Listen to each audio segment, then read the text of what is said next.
দৰ্শকসকলৰ বাবে এই মুহূৰ্তত লৈ আহিছো এটা গুৰুত্বপূৰ্ণ খবৰ শিক্ষাৰ্থীসকলৰ বাবে এটা ভাল খবৰ লৈ আহিছো কিয়নো হিমন্ত বিশ্ব শৰ্মা চৰকাৰে আগবঢ়াব শিক্ষাৰ্থীসকলৰ বাবে বিশেষ জলপানী আবেদনৰ শেষ সময়সীমা 31 আগষ্টৰ পূৰ্বে কৰিব পাৰিব আবেদন এই সন্দৰ্ভত বিস্তৃত তথ্য টাইমিটৰ দৰ্শকসকলৰ বাবে লৈ আহিছো এটা ডাঙৰ খবৰ এই মুহূৰ্তত জনাইছো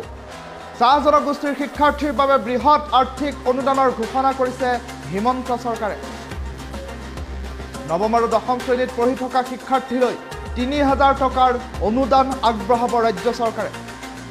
আৰু হাইস্কুল উচ্চতৰ মাধ্যমিক উত্তীৰ্ণ শিক্ষাৰ্থীলৈ ১০,০০০ টকাৰ এককালীন বিত্তীয় অনুদান ৰাজ্য চৰকাৰে আগবঢ়াব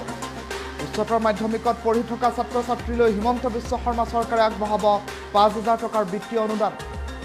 স্নাতক মহলাত অধ্যয়ন কৰি থকা শিক্ষাৰ্থীলৈ ৭,০০০ টকা পৰ্যন্ত বাৰ্ষিক বিত্তীয় অনুদান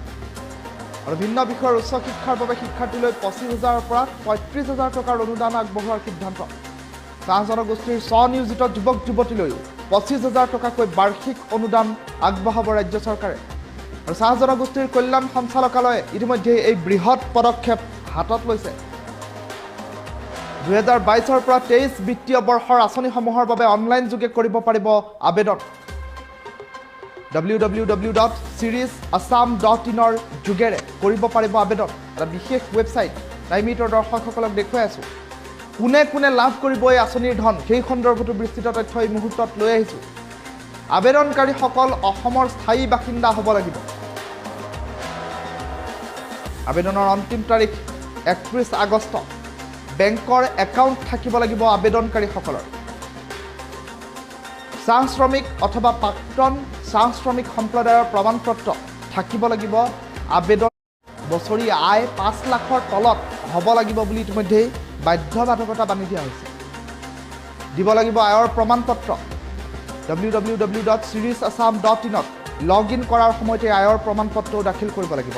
আবেদনৰ অন্তিম তাৰিখ ৩১ আগষ্ট নিৰ্ধাৰণ কৰিছে ৰাজ্য চৰকাৰে ৩১ আগষ্টৰ পূৰ্বে সকলোৱে কৰিব পাৰিব আবেদন আৰু কোনে কোনে আবেদন কৰিব পাৰিব সেই সন্দৰ্ভত বিস্তৃত তথ্য এই মুহূৰ্তত লৈ আহিছো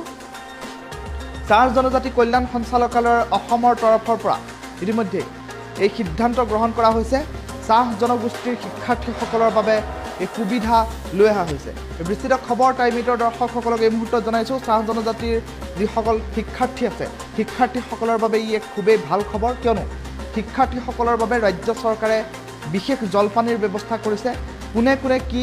লাভ কৰিব কেনেধৰণৰ সুবিধা লাভ কৰিব সেই সন্দৰ্ভত বিস্তৃত তথ্য লৈ আহিছোঁ এই মুহূৰ্তত এখন বিশেষ পত্ৰ দেখুৱাইছোঁ য'ত চাহ জনজাতি কল্যাণ সঞ্চালকালয় অসমৰ তৰফৰ পৰা এটা বিশেষ ৱেবছাইট মুকলি কৰা হৈছে যিটো ৱেবছাইট এই মুহূৰ্তত টাইমিটৰ স্ক্ৰীণত দেখুৱাইছোঁ www.sirisassam.in এই বিশেষ ৱেবছাইটটোত লগ ইন কৰিব লাগিব আৰু তাৰ পাছতেই উল্লেখিত আঁচনিসমূহৰ বাবে আবেদনকাৰীসকলে অনলাইন যোগে আবেদন কৰিব পাৰিব আৰু ২০২২ আৰু ২৩ বিত্তীয় বৰ্ষৰ বাবে এইসমূহ আঁচনি মুকলি কৰা হৈছে সমান্তৰালকৈ ৩১ আগষ্ট ইয়াৰ শেষ সময়সীমা বান্ধি দিয়া হৈছে কেনেধৰণৰ কি সুবিধা লাভ কৰিব ইয়াৰ ভিতৰত সেই সন্দৰ্ভত বিস্তৃত তথ্য লৈ আহিছোঁ ৬টাকৈ আঁচনিৰ ব্যৱস্থা ইয়াত কৰা হৈছে প্ৰাক প্ৰৱেশিকা জলপানী নৱম আৰু দশম শ্ৰেণীত পঢ়ি থকা ছাত্ৰ ছাত্ৰীলৈ ৩০০০ টকাকৈ বাৰ্ষিক বিত্তীয় অনুদান ইতিমধ্যেই ৰাজ্য চৰকাৰে আগবঢ়াব চাইমন সিংহৰ প্ৰৱেশিকোত্তৰ ছাত্ৰ ছাত্ৰীলৈ বিশেষ জলপানী অসম মাধ্যমিক শিক্ষা পৰিষদ অসম উচ্চতৰ মাধ্যমিক শিক্ষা সংসদ অথবা অসম চৰকাৰৰ স্বীকৃতিপ্ৰাপ্ত পৰিষদ সংসদৰ পৰা চলিত বৰ্ষত অৰ্থাৎ ২০২২ বৰ্ষত হাইস্কুল শিক্ষান্ত পৰীক্ষাত উত্তীৰ্ণ আৰু উচ্চতৰ মাধ্যমিক শিক্ষান্ত পৰীক্ষাত উত্তীৰ্ণ